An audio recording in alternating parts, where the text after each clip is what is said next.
racism across ethnic groups is such a weird issue. It's such a confusing issue.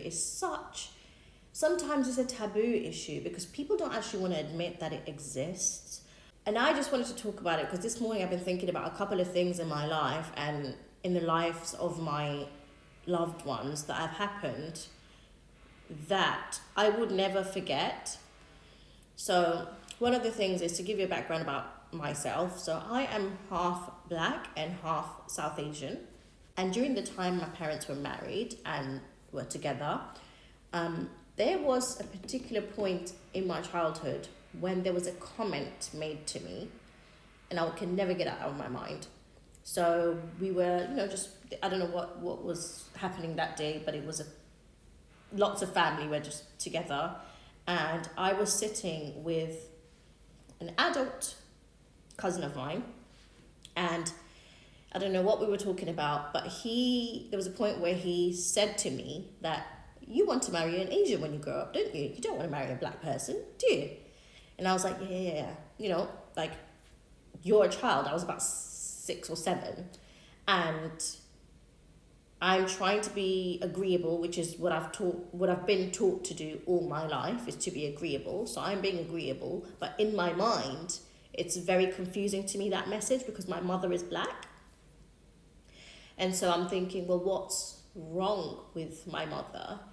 And that was some subconscious thought at that time. And as I've grown older and as I've become an adult and lived and had more experiences, the more I think about that moment in my life, the more pain and hurt I feel, especially for my mother. And so that's within my family. So within the two, ethnic groups in my family, right? Then I can tell you about another experience which my mother encountered, and I've seen something similar as well. So my mother was a registered nurse before she retired, and she used to work one-to-one with clients sort of at the end of their lives, or that don't have that long to live. And she had this one client who had muscular dystrophy, right? And he's had it since birth. I think you're born with that.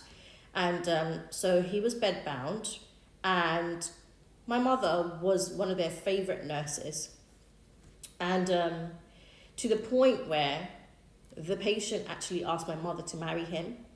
Obviously, she turned it down because she didn't see him in that way. It was to her, it was a relationship of I'm giving you the best care that I can give you, and that's pretty much what it is. But for him, it was, I think she was one of the most caring nurses that he had, and he was coming to the end of his life, and bless him, he I think he just wanted to have that experience and say that, before I leave this life, I've at least, done that. So that family was Asian, or is Asian, shall I say, because he then passed away, I think, a couple of years after that point where he had asked my mom to marry him. But to think that this patient thought so highly of my mom to the point where he asked her to marry him, right? Because my mom was one of the best nurses around. She did her job so well. Like, she would carry other nurses' mistakes and faults and basically add on more and more work for herself just to make sure things are done correctly. And she would never get the credit for it because she's she just doesn't think ever that she's done enough. Anyway, that's a different story. But having heard what I've just said to you about this patient and my mom, at the same time, can you believe that his mother would actually have a separate set of cups and cutlery for all the black caregivers? So whether they're nurses, whether they're just healthcare assistants, there would be a separate set of cups and cutlery, because obviously each shift is 12 hours long. So they would be allowed to go to the kitchen, make themselves a cup of tea and so on. And then all the other ethnic races, which is Asian, Filipino, white, they would have a different set of cups and cutlery. And, you know, the patient that my mum had, although he was bedbound, he was very like set in his ways, and he had some really